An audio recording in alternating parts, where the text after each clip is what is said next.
All right, my friends, how are you today? Happy Sunday Fun Day. Aaron here bringing you your horoscope for June 7th, 2020. We've got the moon in Capricorn. All right, early degrees of Capricorn.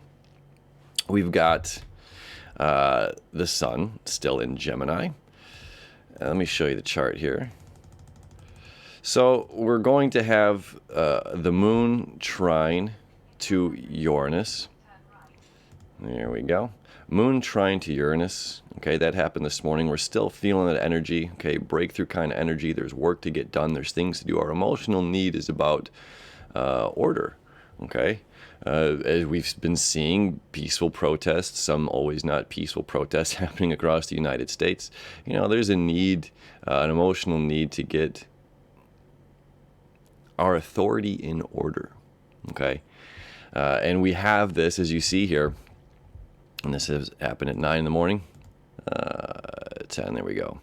The moon oppose Mercury because we feel very deeply. We're thinking about our emotions. How do we feel about these topics? How do we feel about these subjects? How do we feel in general? Thinking and how we're feeling, right?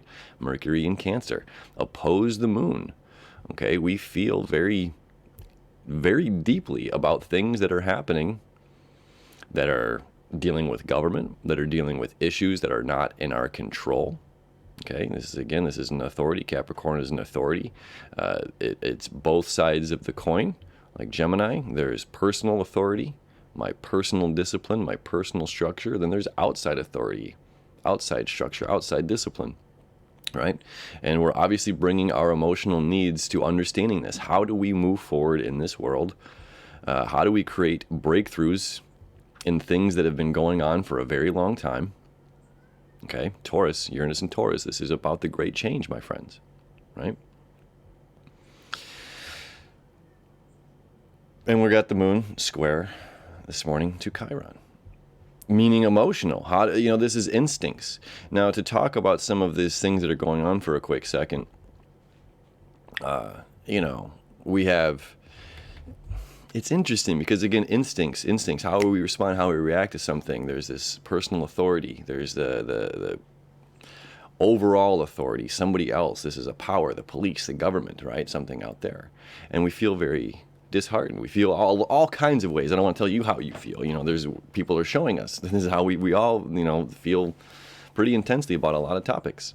And, I'm always a huge fan of the Mother Teresa quote, invite me to a pro-peace rally, not an anti-war rally, because pro is putting positivity into something, and anti, what you resist persists, right? So anti-something it's on a weird way, it promotes it. So we see angry individuals, which they have every right to be angry, coming down and saying peace. Anger, peace. You must be peaceful. It's an interesting thing. And this is part of the opposition. This is part of the square. Because our instincts, there's anger. But at the same time, the goal is about peace, right? So how can we angrily protest peace? It's a fine line, and it's not for me to determine the outcome of that. It's for all of us, to figure that out. How when we're triggered with anger or feeling these things that are so deep, how can we take that peace or anger and transmute it into peace? So that's up to us today. Now, there's something else that I want to talk about, and it's something I talked about on the show, and after fact-checking it, I have to come back here. So, yes, Saturn was in Aquarius during the Rodney King whole business, okay? And it was about 2 degrees when it happened. Officers were let go, all this stuff, and it wasn't until 2 years later that the officers were convicted, okay, through this. Pluto was certainly in Capricorn during the American Revolution. This is a thing that's been going on viral on the internet, and somebody commented on this yesterday, I believe.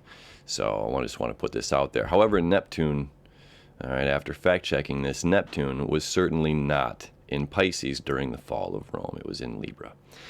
So, this is going back to this information right here, okay? What is misinformation? What is misinformation? And that we can as well unknowingly spread and share.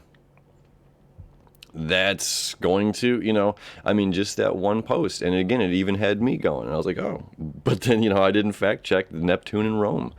All right. So it's like, all right, this is going back to the fork is a hairbrush. We have to make sure that the information that we're sharing and the information that we're spreading is accurate information.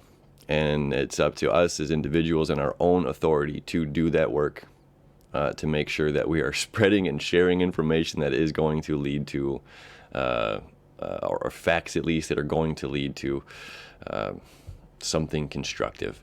There's two things we can do while communicating with people. In communication, Cancer, Mercury and Cancer, also creating a square, to Chiron, self, right? And we can lift people up or we can break people down with our words. We can lift people up or we can beat them up, right? And I love the old quote, Einstein, if you judge a fish's ability to climb a tree, you're going to think it's dumb its whole life. So it's up to us to switch our perspective and to communicate differently. Fish, let me get you some water, something like that's going on.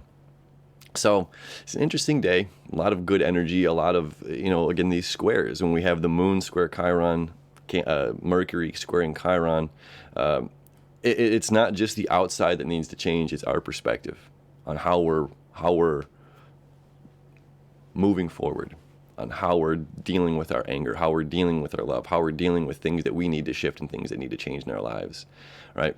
So my friends, have a beautiful Sunday. Thank you as always for hanging out with me, and we will see you tomorrow.